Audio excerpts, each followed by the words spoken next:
Pode soltar, Luiz, solta aí. Olha que beleza. Aí dá soltar, mas Evandro, é a solta ou não natureza. Solta não. Evandro, o bichinho tá coitado. Daqui dá 200 quilos, Evandro. Solta, Luiz, solta. Então solta. Vamos Tem soltar uma o bichinho. solta nele aí. Ué. Foi um prazer te conhecer. Cara, se minha máquina tivesse aqui, bicho. Não é que tá filmando. Olha aqui, ó, que beleza. Nós vamos buscar a mãe dele.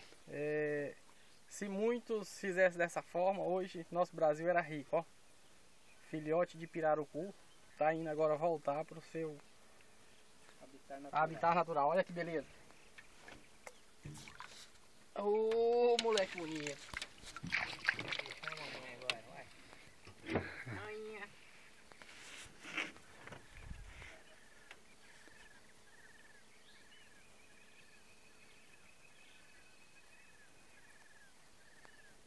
Maravilha.